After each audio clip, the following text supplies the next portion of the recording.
Amados, hoje eu quero falar com os irmãos a respeito da identidade e da missão da igreja. A identidade e a missão da igreja, ela tem uma importância muito importante para nós. Ela é o DNA da igreja. Ela é aquilo que diz respeito à nossa razão de existir. E para tal, eu gostaria de meditar com os irmãos na primeira carta de Pedro, no capítulo 2, a partir do verso 1. Primeira carta de Pedro, no verso 2, a partir do verso 1.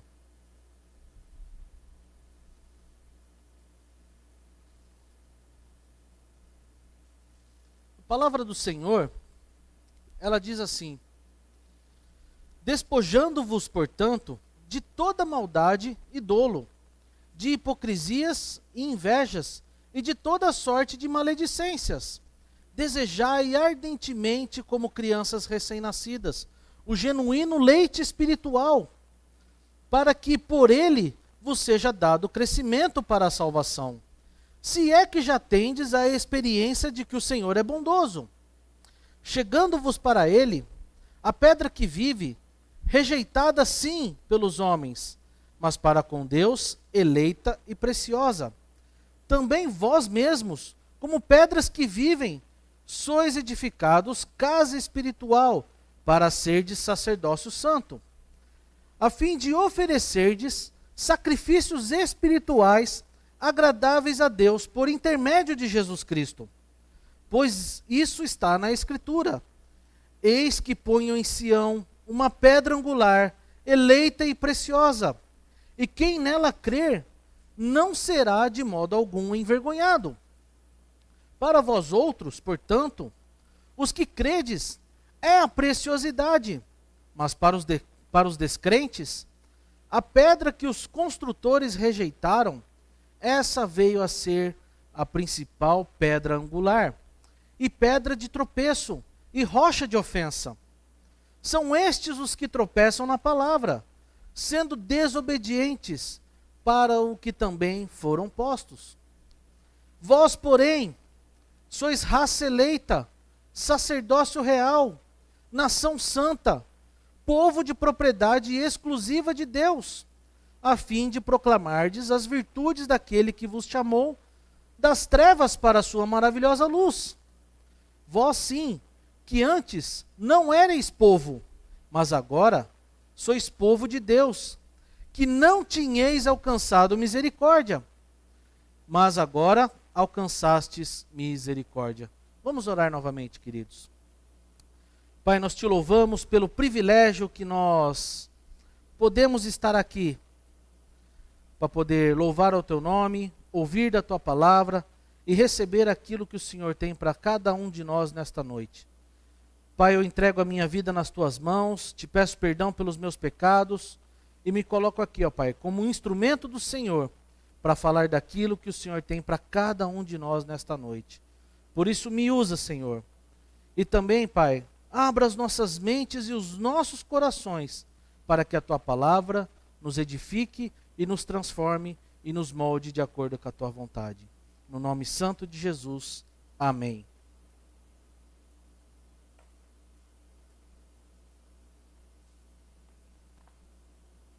Amados, há umas 3 semanas atrás, nós tivemos o encerramento das Olimpíadas de Tóquio.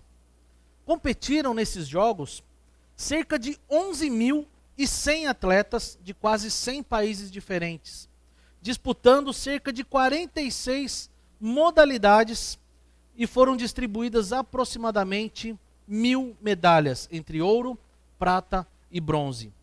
Isso significa que nem 10% dos atletas que estiveram lá atingiram o objetivo da sua missão de levar uma medalha para casa. Ou seja, a grande maioria deles, a esmagadora maioria, voltaram para casa sem nenhuma medalha no peito. Eu acompanhei as finais do surf e o atleta Ítalo Ferreira se classificou para a final e foi entrevistado pela repórter. E a repórter fez a seguinte pergunta: como você se sente de já ter garantido pelo menos a medalha de prata para o Brasil? Ele respondeu assim: Eu não vim aqui para levar a prata. Eu vim para buscar o ouro. Essa é a minha missão. Após a derrota do vôlei feminino para os Estados Unidos, a repórter também perguntou para a atleta Fernanda Garay qual era o seu sentimento do fim do ciclo olímpico. Ela estaria deixando a seleção brasileira e ela respondeu assim: estou muito feliz, saio dos jogos com um sentimento de missão cumprida. A cada ciclo olímpico, milhares de atletas se preparam arduamente para uma missão: chegar aos Jogos Olímpicos em plenas condições de ganhar e conquistar uma medalha. Essa semana também rodou o mundo uma imagem de um soldado americano, o último soldado presente no Afeganistão, colocando fim a uma guerra de 20 anos. Fim a uma missão. Alguns dizem que a missão foi cumprida. Alguns dizem que aquele foi o símbolo de uma missão mal sucedida. Mas, e nós como igreja? Qual é a nossa missão como igreja? Como discípulos de Jesus? O fato é que todos nós temos uma missão. Instituições possuem uma missão. Organizações e grandes corporações possuem uma missão. Porque a missão ela tem a ver com o propósito e a razão da nossa existência e também da existência de instituições. É algo que define a vocação e a identidade de uma comunidade ou segmento da sociedade. Andrew Kirk, em sua obra O que é Missão, ele escreveu a seguinte frase: cada empresa e cada instituição tem se ocupado nos últimos anos em escrever a sua declaração e propósito de missão, afirmando a razão específica do estabelecimento da instituição, sua ambição e seus alvos, para que ela existe. Podemos até dizer que a declaração de missão de uma organização explica o motivo pelo qual ela acredita ter sido enviada ao mundo. Então, quando nós falamos em missão, a primeira coisa que vem à mente é que nós não podemos colocar o conceito dela dentro de uma caixinha. David Bosch, em seu livro Missão Transformadora, ele disse que a missão permanece indefinível. Ela nunca deveria ser encarcerada nos limites estreitos de nossas próprias predileções. Isso significa que a gente não pode fechar demais o conceito dela, mas também não podemos deixar ela simplesmente aberta. Porque quando tudo é missão, então nada é missão. Eu tive um professor na minha faculdade de teologia que ele diz assim: quando banalizamos o conceito de missão e entendemos que qualquer coisa feita pela igreja é cumprimento da obra missionária, essa falta de intencionalidade e consciência leva a uma tendência muito comum. A missão passa a ser manutenção, ou seja, a igreja passa a lutar apenas para manter as suas conquistas, voltando-se para si e não para fora. O fato é que esta palavra missão, ela está muito ligada à igreja e à sua história. Por exemplo, quando nós falamos em missão da igreja, nós vinculamos o propósito dela como era da era primitiva, da igreja primitiva. Já no cristianismo ocidental, a missão ela foi associada com evangelismo e plantação de igrejas. Quando olhamos para os dias atuais, temos vinculado o chamado da igreja em toda a sua existência para que seja parte da missão de Deus no mundo. Então, quando nós ligamos a igreja e a sua missão, estamos definindo o que a comunidade é enviada para fazer, começando no local onde ela está inserida. Por exemplo, aonde nós estamos, na cidade de Campinas, no bairro da Vila Marieta. A missão nos coloca naquilo que é fundamental para a nossa existência. Afinal, quando Cristo nos chamou para Ele, fomos inseridos na comunidade dos santos para trabalhar nos cumprimentos dos propósitos de Deus para o mundo. Andrew Kirk, ele continua dizendo naquela frase que a nossa vida é uma vida em missão. E a vida só tem propósito quando tem uma dimensão missionária. Então, quando nós pensamos na missão da igreja, nós procuramos respostas para as seguintes perguntas. O que é a igreja? Para que ela serve? Qual é a razão dela ser? A quem ela serve? Qual a sua relação com o mundo? Para o que a igreja é chamada? Qual é o propósito de Deus para nós? E quando a igreja tem sucesso, esse sucesso é bom, mas para quem? A missão é fato que ela não é uma receita de bolo, não é algo pronto, mas uma certeza eu tenho. Nós podemos buscar nas Escrituras a instrução do Senhor de como a igreja e cada um de nós deve ser inserida na missão. O Senhor nos deu uma missão. Na grande comissão, Ele direcionou o seu povo sobre aquilo que nós devemos fazer enquanto nós peregrinamos por este mundo. Nos evangelhos, o Senhor nos deixou a tarefa de, onde estivermos, espalhados por todos os lugares, fazer discípulos, batizar em seu nome, ensinar as coisas que Jesus ensinou enquanto andou por este mundo. Mateus 28. Ele também nos disse para irmos a todos os lugares e pregar por todo o mundo o seu evangelho. E a todos batizar todos os que confessam Jesus como seu Senhor. Ele nos chama também a pregar a mensagem do arrependimento e perdão dos pecados. Marcos 16, Lucas 24. E sermos testemunhas do reino de Deus. Atos 1. Então, a missão da igreja, conforme vista na grande comissão, é ganhar pessoas para Cristo e edificá-las em Cristo. Fazer discípulos é a nossa tarefa. Então, como nós podemos compreender esta missão para nós hoje? Primeira coisa é que toda missão nasce de uma necessidade. Toda missão nasce por algo que nenhuma sociedade conseguiu preencher.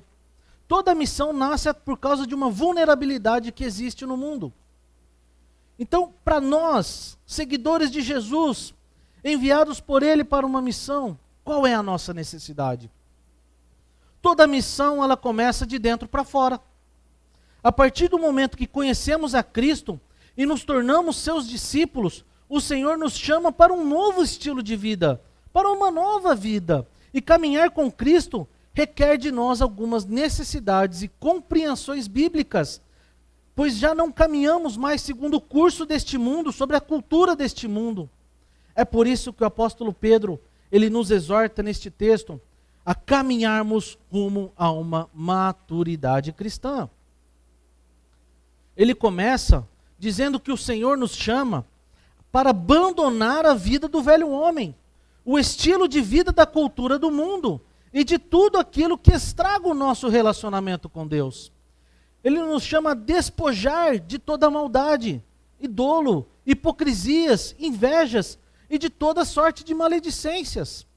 Isto é um resumo de tudo aquilo que nós devemos descartar, de tudo aquilo que nós devemos jogar fora e que atrapalha o nosso relacionamento com Deus. O apóstolo Paulo também disse sobre isso em Colossenses 3,5. Fazei, pois, morrer a vossa natureza terrena. Efésios 4:22, ele diz: despojeis do velho homem, que se corrompe segundo as concupiscências do engano.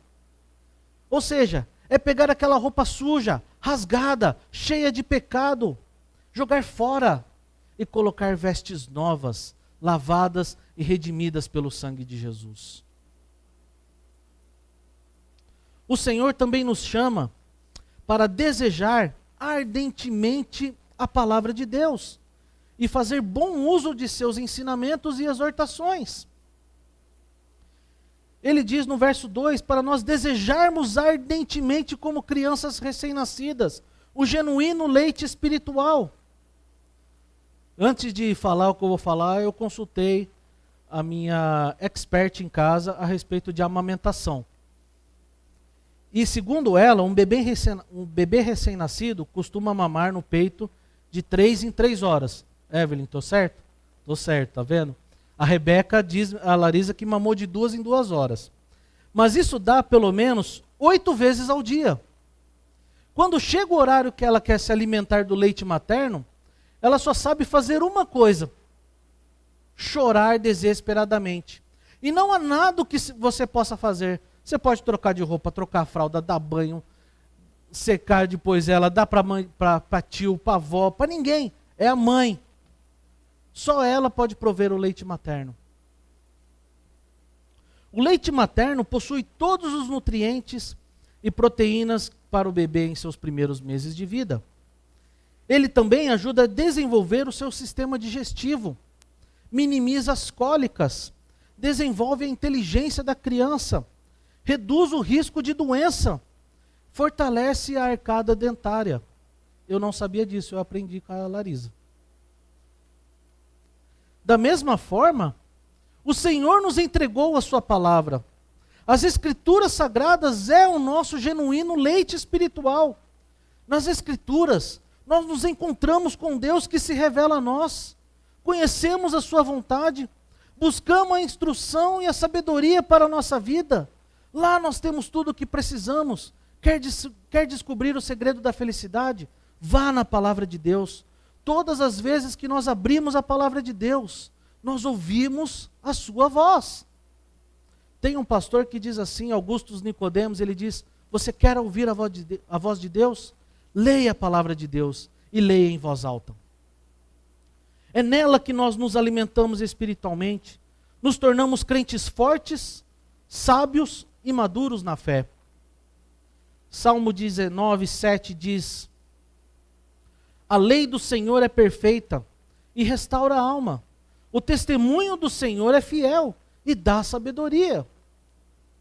Hebreus 4,12 diz: porque a palavra de Deus é viva e eficaz, e mais cortante do que qualquer espada de 2 gumes, e penetra até o ponto de dividir alma e espírito, juntas e medulas, e é apta para discernir os pensamentos e propósitos do coração. Se somos um povo que prega a palavra de Deus, que diz amar as Escrituras, se somos um povo que diz amar a Cristo, precisamos conhecer as Escrituras, precisamos buscar diariamente a palavra de Deus, a instrução e a sabedoria para a nossa vida. Senão nós seremos crentes facilmente manipulados pelas ideias do mundo, pelas ideologias do mundo, pela cultura do mundo. Se não tivermos a palavra de Deus como nosso norte, seremos crentes manipulados, até por falsos mestres. Quantas vezes naquele dia de dificuldade, aquele dia de luta, você para e vem à mente textos bíblicos? No começo da pandemia, quando eu olhei aquele povo tudo desesperado, sem saber o que fazer, só veio na minha mente um versículo: aquietai-vos e sabei que eu sou Deus. Quantas vezes em dias de grandes tribulações, o Senhor me trouxe à mente: bem sei que tudo podes, e nenhum dos seus planos podem ser frustrados. Quantas vezes eu abri a janela de casa, olhei para o alto, elevo os meus olhos para os montes, de onde me vem um socorro? O meu socorro vem do Senhor que fez os céus e a terra. Se você quer encontrar a paz para o seu coração, a instrução para a sua vida, e a sabedoria, e caminhar dentro do centro da vontade de Deus, você precisa conhecer as Escrituras. O Senhor também nos convoca a edificar as nossas vidas sobre o sólido fundamento que é Cristo. Verso 4, ele diz para nós: chegando-vos para Ele, a pedra que vive, para com Deus eleita e preciosa. Cristo não é apenas a nossa referência e modelo de vida. Ele é o fundamento e o alicerce da nossa fé, pela qual hoje nós somos dele. E edificar a nossa vida em Cristo é trilhar os caminhos do Mestre, é pegar a sua cruz e segui-lo. Em resumo, um cristão ele só progride na fé se de todo o seu coração buscar Deus em Cristo Jesus. Por isso, aqueles que estão em Cristo se tornam casa espiritual. O Senhor nos chama para consagrar a nossa vida a Deus e, consequentemente, desfrutarmos de um relacionamento com Ele. O verso 5 ele diz: vós mesmos, como pedras que vivem, sois edificados casa espiritual, para ser de sacerdócio santo, Quem nela crer, verso 6, não será de modo algum envergonhado. Os que credes é a preciosidade. Jesus Cristo, homem, é o exemplo e padrão para o exercício da missão. Ele é exemplo de intimidade com o Pai, de humildade, de submissão, de amor, plenitude de espírito, a palavra viva, a fé que muda a nossa vida, a verdade que transforma e liberta, uma dedicação incondicional ao Pai, alguém que teve objetivo nesta terra e viveu dentro da missão de Deus. É por isso que todas as nossas ações missionárias, elas têm que estar baseadas na pedra angular, que é Cristo Jesus. Mas o Senhor também nos chama para sermos colaboradores de sua missão. Verso 5, ele diz: a fim de oferecer de sacrifícios espirituais agradáveis a Deus. Quando nós colocamos a nossa vida a serviço do reino de Deus, nós oferecemos a nossa vida como sacrifícios espirituais. Aqueles que seguem a Cristo dão testemunho dele e de sua obra redentora. Hebreus 13, 15, 16 diz: por meio de Jesus, pois, ofereçamos a Deus sempre sacrifícios de louvor, que é fruto dos lábios que confessam o seu nome. Não se esqueçam da prática do bem e da mútua cooperação, pois de tais sacrifícios Deus se agrada. Então, quando Deus nos chama para abandonar o velho homem, desejar ardentemente a sua palavra, edificar a nossa vida em Cristo, a sermos colaboradores de sua obra, nós estamos sendo também alertados para uma necessidade urgente da igreja: discipular pessoas. Porque é através do discipulado que nós somos encorajados a crescer na caminhada cristã até atingir a maturidade e estarmos aptos a nos engajar na missão. É na jornada do discipulado que cada cristão, cada crente, novo ou não, que somos exortados na verdade, capacitados a uma vida bíblica, onde prestamos conta do nosso testemunho, nos engajamos na missão e desenvolvemos uma vida de oração. O discipulado nos ajuda a afirmarmos as nossas práticas cristãs. Randy Pope, ele diz que o evangelho não tem rival à altura na sua habilidade de transformar o coração humano. No entanto, o poder do evangelho, presente na palavra de Deus, é mais bem traduzido de uma vida para outra. À medida que homens e mulheres guardam a palavra no próprio coração, dando tempo para que ela germine e cresça, o fruto da vida deles pode ser aproveitado por outros cristãos. Cristãos maduros, que se firmam no poder do evangelho, podem passar adiante o que sabem e o que vivem para aqueles que têm fome de crescer na fé. Vida a vida. O discipulado é uma jornada onde seguidores de Jesus são juntos transformados, moldados e guiados por Deus para uma maturidade cristã e para compreender a sua missão. Por isso, fazer novos discípulos é uma necessidade urgente. Há pessoas que precisam ser alcançadas pelo Evangelho. A nova vida que nós encontramos em Cristo, ela não deve ser vivida apenas, ela deve ser compartilhada. O mundo precisa do Evangelho, a nossa cultura precisa do Evangelho, a política precisa desesperadamente do Evangelho. Esta mensagem está nas mãos da igreja, na minha mão e na mão de cada um de nós. No verso 9,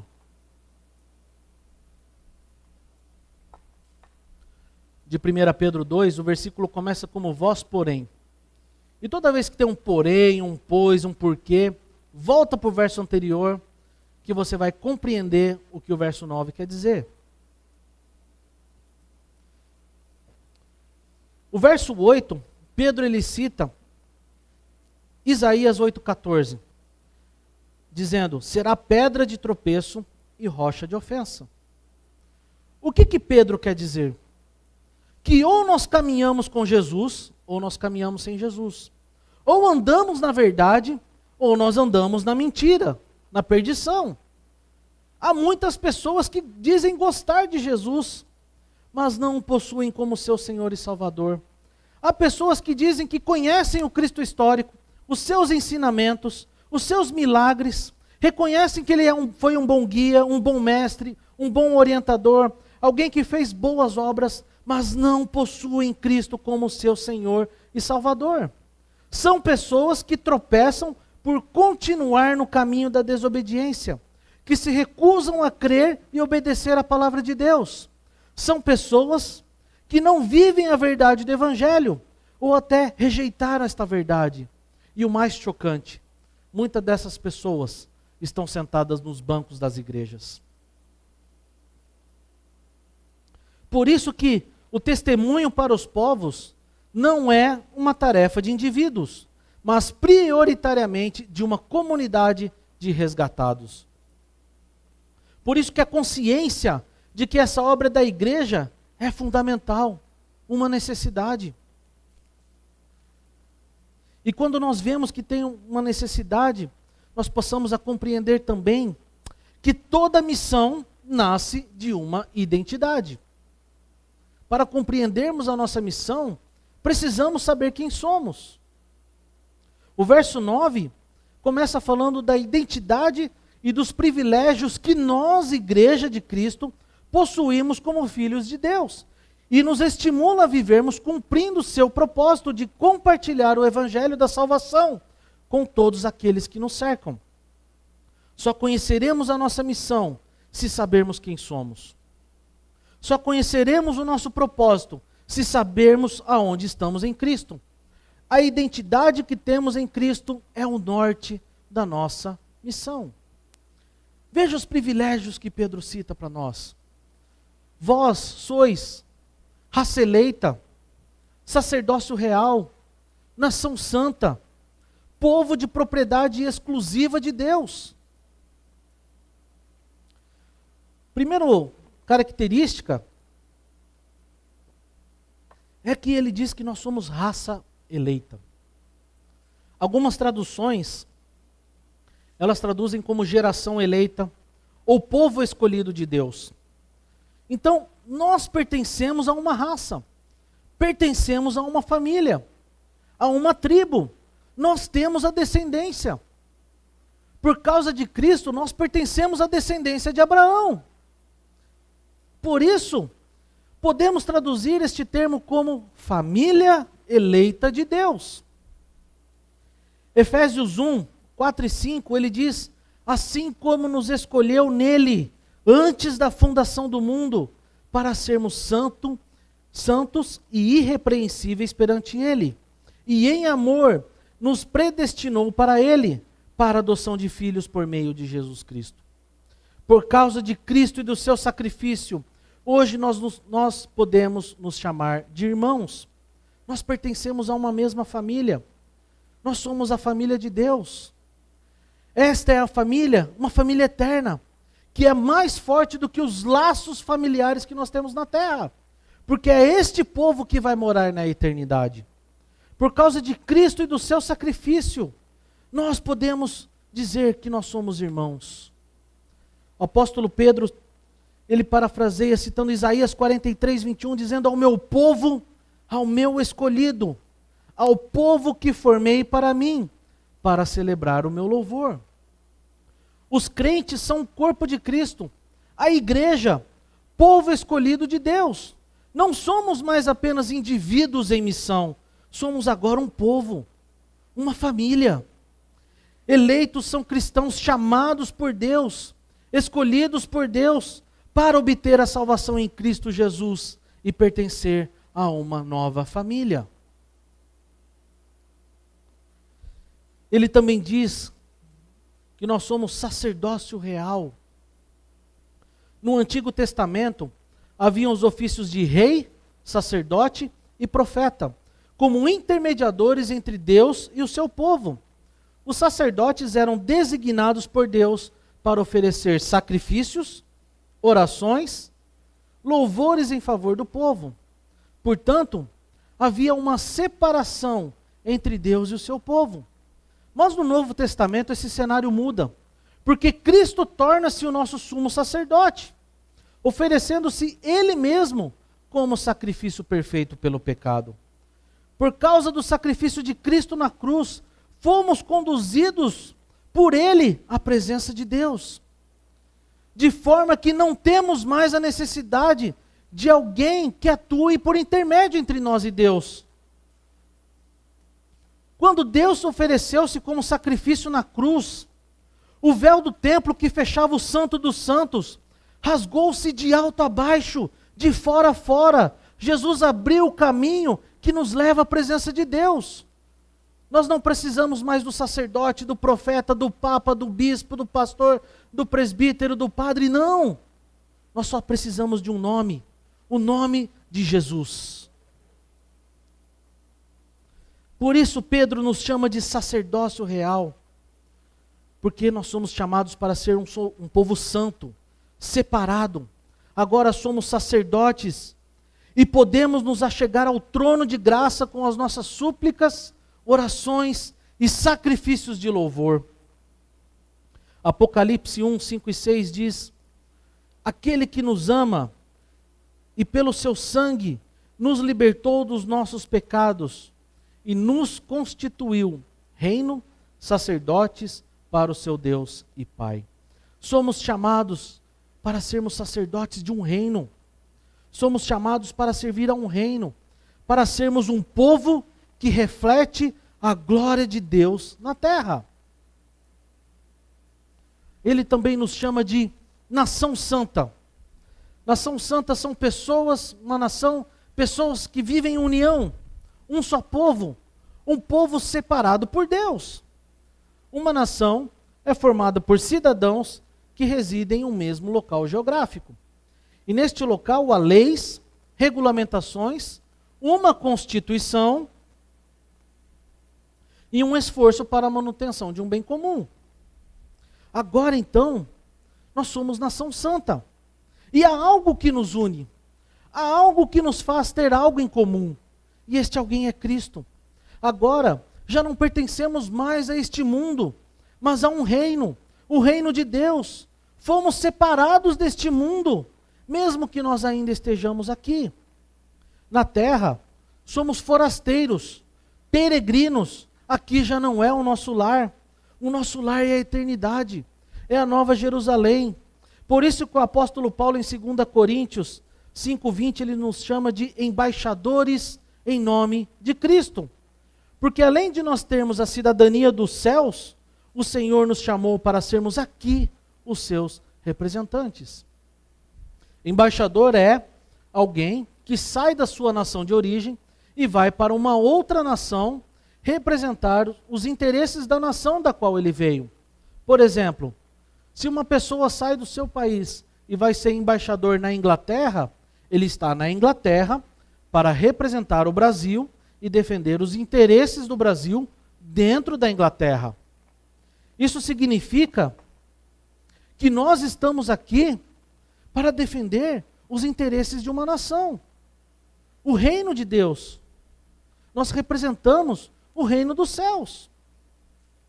Greg Gilbert, em seu livro O Evangelho no Trabalho, e eu recomendo você a ler este livro, ele diz assim: como crentes, nós somos totalmente credenciados e embaixadores adornados do império de Jesus Cristo, o supremo rei do universo. Quando vamos à igreja, somos embaixadores do rei. Quando saímos com amigos, somos embaixadores do rei. Quando vamos ao trabalho, encontramos um cliente, participamos de uma reunião, trabalhamos num projeto, martelamos um prego, damos boas-vindas a uma pessoa, caminhamos pela cidade, ainda somos embaixadores do rei. Somos embaixadores do rei sempre, inclusive no tempo em que estivermos no trabalho. Eu complemento, em todas as nossas atividades seculares. Porque para nós, não há uma separação entre a nossa vida aqui na igreja agora e no que nós fazemos durante a semana. Então, em todos os lugares onde nós estivermos, nós somos representantes do reino. Amados, nós não fomos chamados para ficar defendendo ideologias, não fomos chamados para ficar defendendo políticos, nem ideias por uma sociedade caída.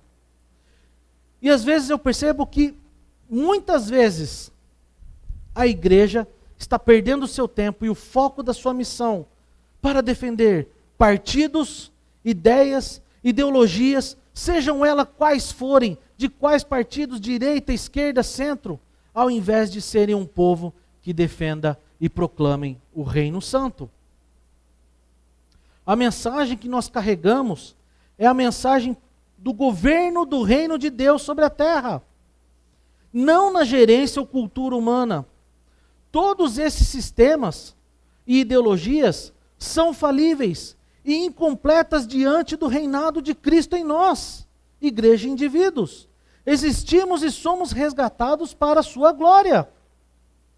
Se nós queremos ver o nosso país transformado, eu vou te contar um segredo. É só pelo Evangelho. É só pelo Evangelho. Porque todo o sistema mundano está debaixo de principados e potestades.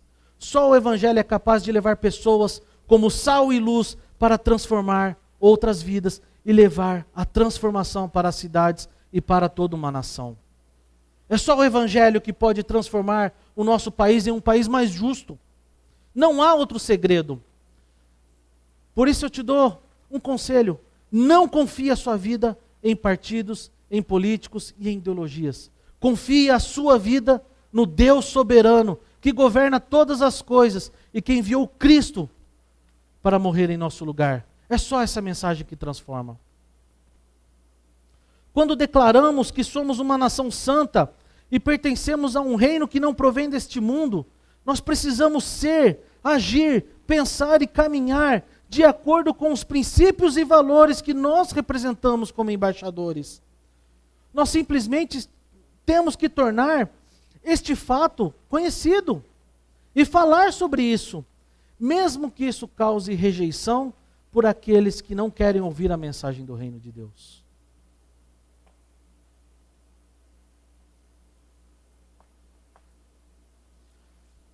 Mas o texto também diz que nós somos propriedade exclusiva de Deus. Nós pertencemos a alguém que tomou posse sobre as nossas vidas, a alguém que nos comprou e nos adquiriu. Ao longo da história, Deus tem reunido para si um povo, e este povo é diferente de todas as nações da terra. Este povo rompe as fronteiras geográficas do mundo. Ela não depende mais de laços nacionais ou étnicos.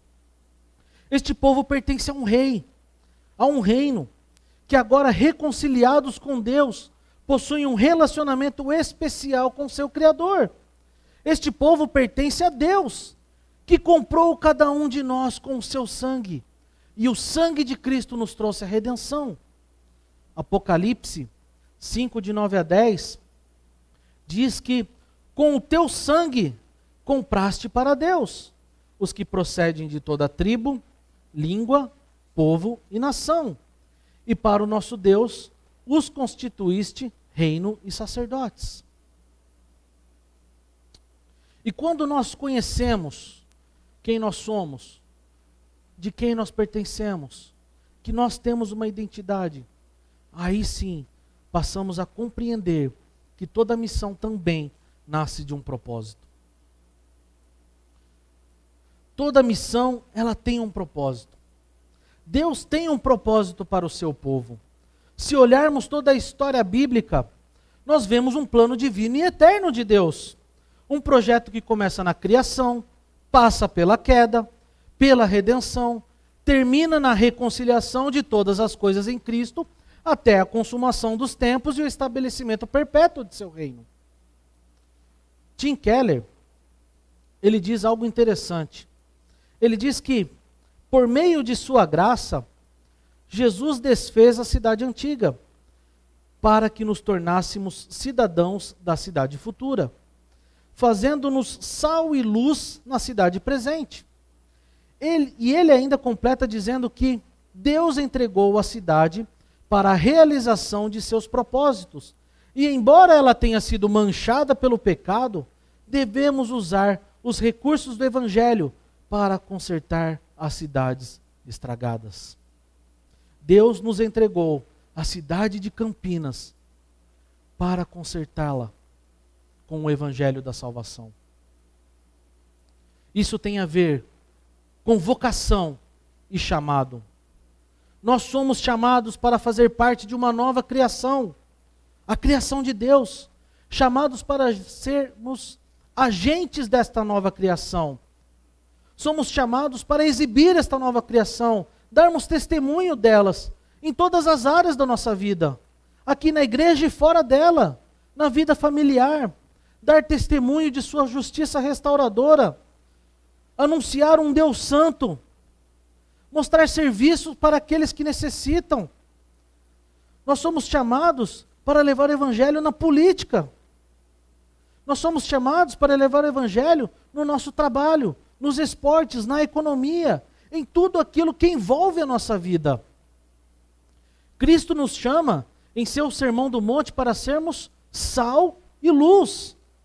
Paulo diz em sua segunda carta aos Coríntios que Deus nos deu o ministério da reconciliação e que somos, e como seus embaixadores, atuamos por seu nome a fim de chamar o mundo para a reconciliação com Deus. A igreja não é um fim em si mesma. Ela não foi criada para seu próprio benefício. A igreja não é apenas um grupo social. Nós não somos chamados para vir aqui todos os domingos, ouvir a mensagem, ir embora, viver a semana como bem entendemos, voltar no próximo domingo, ouvirmos a mensagem novamente, irmos embora e continuarmos vivendo como nós bem entendemos.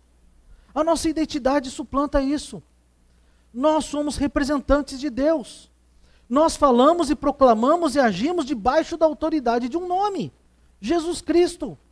E é esta autoridade que Jesus, quando disse em Mateus 28, ele diz: toda autoridade me foi dada no céu e na terra. Então nós falamos debaixo da autoridade deste nome, de quem tem toda a autoridade no céu e na terra.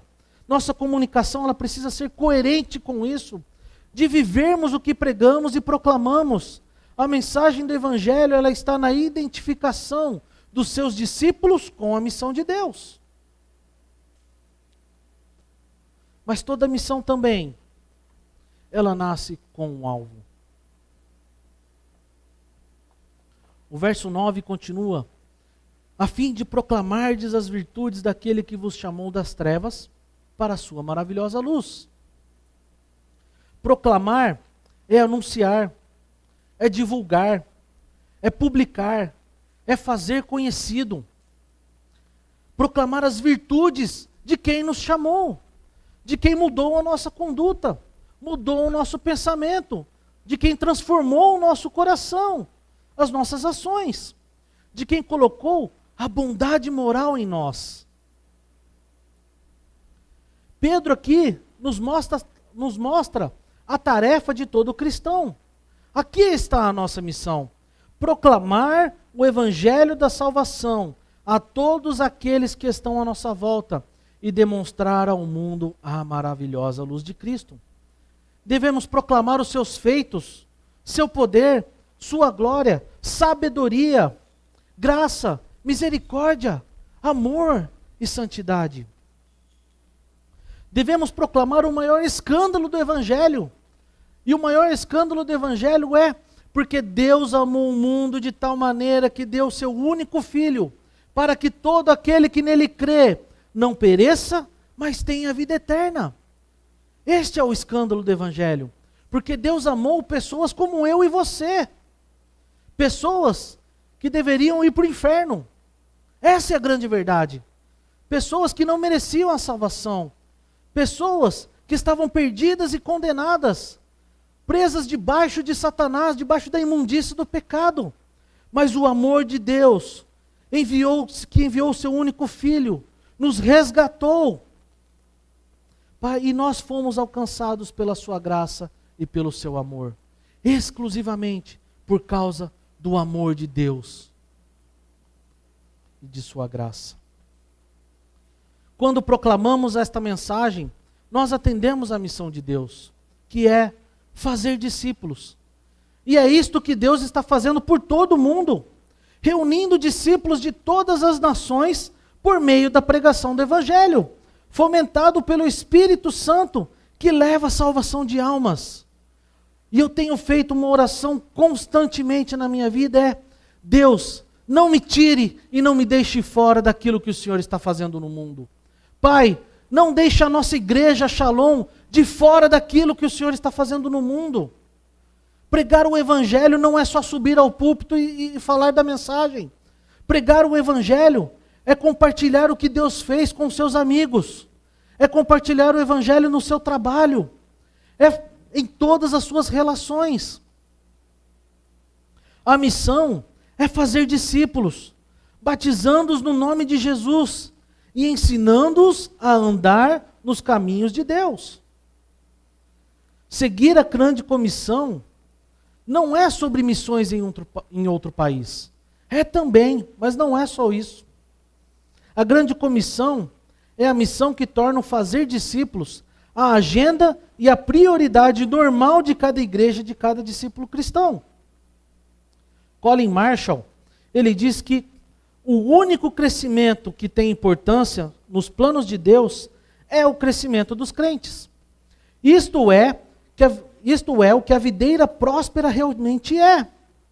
Indivíduos crentes, nascidos de novo e enxertados em Cristo por ação da palavra e do Espírito, integrados em comunhão mutuamente edificantes uns com os outros. Queridos, nós podemos estar em uma ótima igreja, nós podemos ter bancos confortáveis para receber você, nós podemos ter uma boa estrutura, um bom ministério de louvor, podemos ter bons equipamentos para prover um som de qualidade, uma boa transmissão online, podemos até ter uma boa teologia. Mas se não trabalharmos para que o caráter de Cristo seja refletido nas pessoas, a fim de que elas tenham um encontro real e verdadeiro com Deus, tudo isso é em vão. Tudo isso não tem valor. Se nós aqui não estivermos juntos para que o caráter de Cristo, para que Cristo seja refletido nas pessoas, o que nós estamos fazendo aqui é em vão e perde o seu valor. Não tem propósito.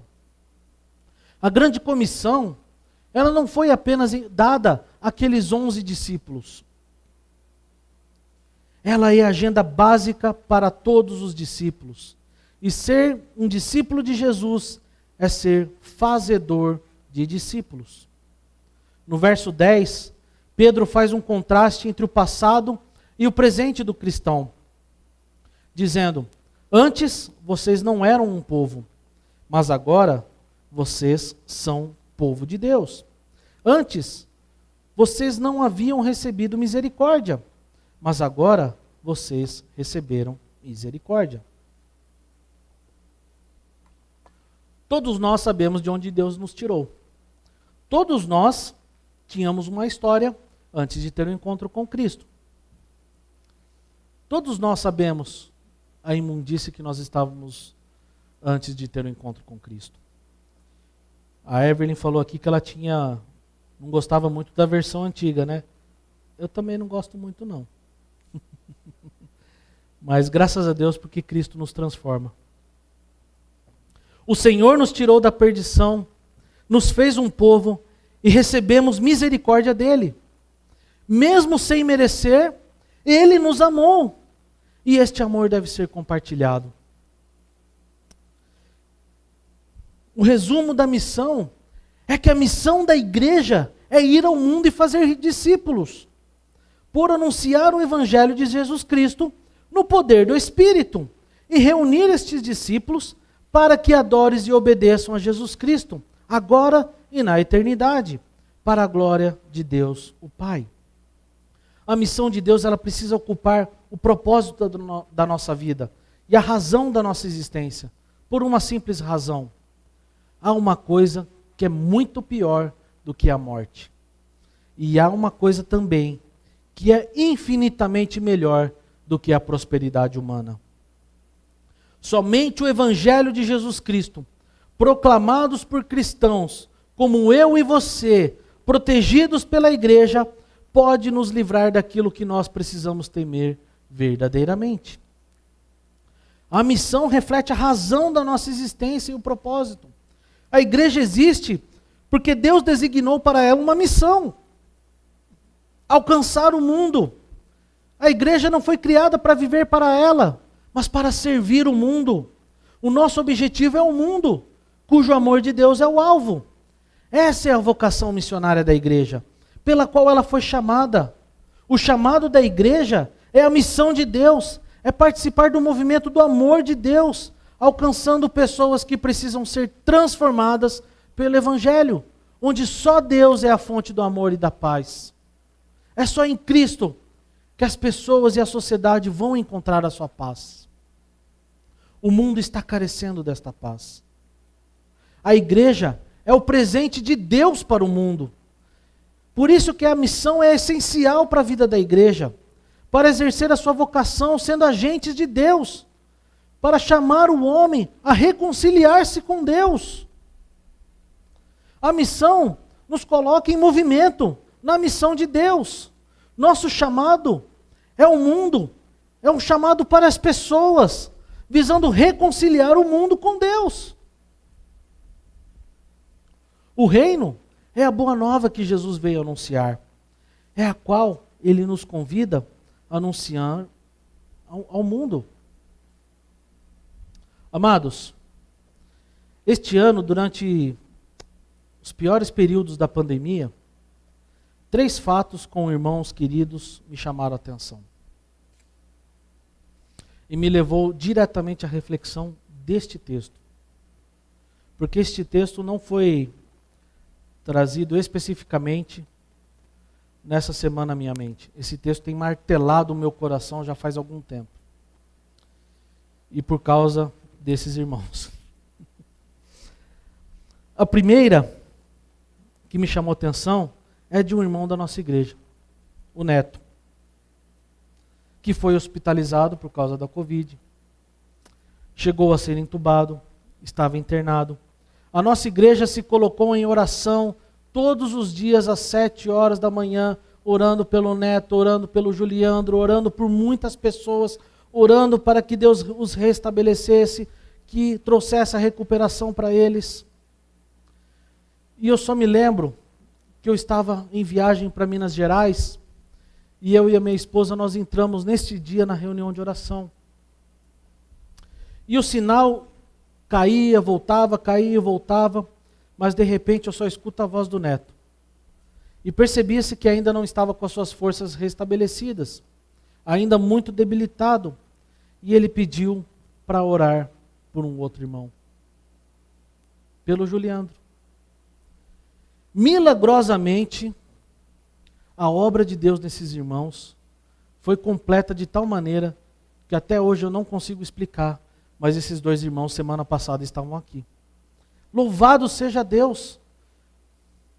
O outro foi a minha tia. Alguns conhecem a Luciene. E ela também estava internada devido à Covid-19. E a nossa preocupação na família era enorme. Em casa eu orava todos os dias, todas as manhãs, pedindo a Deus para que a livrasse do pior e restabelecesse a sua saúde. Ela só não chegou a ficar entubada por um milagre, mas precisou de oxigênio. Mas eu lembro que eu mandava para ela todas as manhãs, falando: tia, eu estou orando por você, tia, fica firme, mandava texto bíblico para ela: tia, você não está sozinha. E de repente ela manda um texto no grupo da família, mais ou menos assim: estou caminhando um dia de cada vez. Orem pela minha colega de quarto. Tenho falado bastante com ela sobre Jesus. Amo vocês e obrigado pelas orações. E o terceiro também é de uma pessoa querida. É o irmão do meu tio, o Renato. Alguns estiveram orando por ele também. E ele estava em vias de ser entubado para depois não se recuperar mais. E antes de ser entubado e ficar completamente incomunicável, provavelmente foi uma das últimas mensagens que ele enviou. E foi para sua cunhada, irmã da esposa dele, do outro lado. E essa mensagem, pela informação que nós temos, foi a última. Disse assim: ir para o céu é um prêmio. Quem vai para o céu, quem vai mais cedo, começa a curtir mais cedo. E para de ter tanto problema aqui na terra. Isso não deixa de ser um prêmio, é cosmovisão. Eu sei, a gente não quer morrer, mas se Deus quiser que eu vá, antes, para não ver os problemas deste mundo, eu estou dentro. Estar vivo não é um prêmio. Estar na terra não é um prêmio. É um lugar de sofrimento e de dor, de tristeza e de pecado. Quando eu morro, eu me liberto de tudo isso. Não que eu busque a morte, mas se Deus quiser me chamar antes, eu estou dentro. Este é o conceito que temos que ter. Depois dessa mensagem, ele foi entubado e alguns dias depois veio a falecer. Umas 2 semanas atrás, a igreja dele fez um culto de ação de graças, de gratidão a Deus pela vida e pelo testemunho que ele deixou na igreja dele, na família dele e por seus amigos. Nessa igreja ele era presbítero lá, cuidava também do ministério de som, todos os seus filhos servindo na igreja, e lá estava a sua cunhada, que não conhecia Jesus. E ela testemunhou como Renato se preocupava com a vida dela, como Renato compartilhava de Jesus para ela. Pessoas queridas, amadas, que na batalha pela vida, pela sua sobrevivência, reconheceram quem são em Cristo, de onde vieram e para onde estão indo.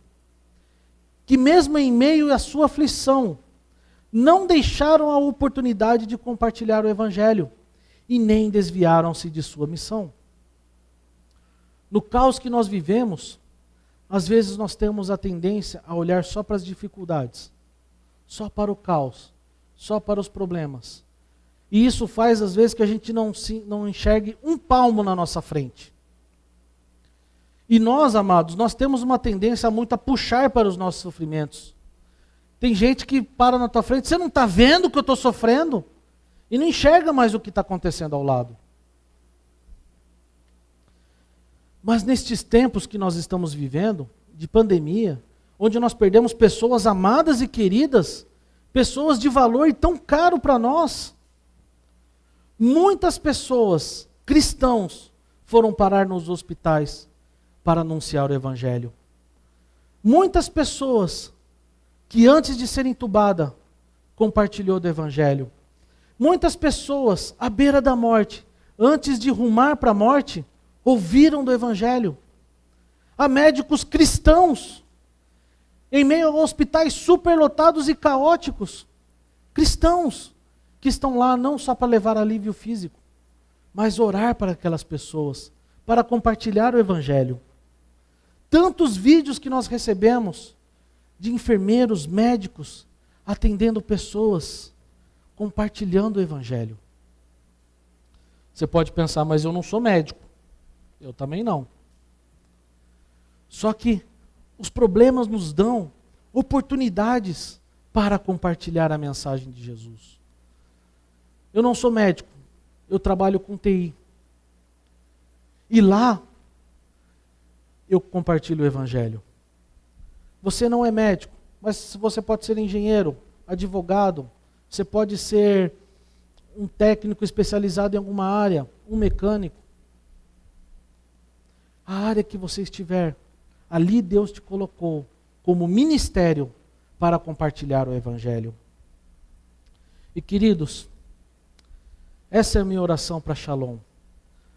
Essa é a minha oração para que a igreja do Senhor e os seus discípulos sejam, no poder do Espírito Santo, capacitados a compartilhar o Evangelho e fazer discípulos enquanto estiverem peregrinando por aqui.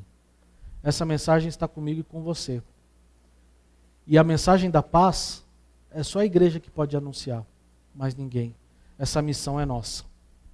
A bola está com a gente. Nós vamos participar da ceia. E a ceia também é um meio de proclamação. Porque toda vez que nós participamos da ceia, nós proclamamos que Jesus está vivo. Nós proclamamos que Jesus está aqui. E é Ele que está conosco, nos ajudando, nos fortalecendo, para que a mensagem chegue a todos.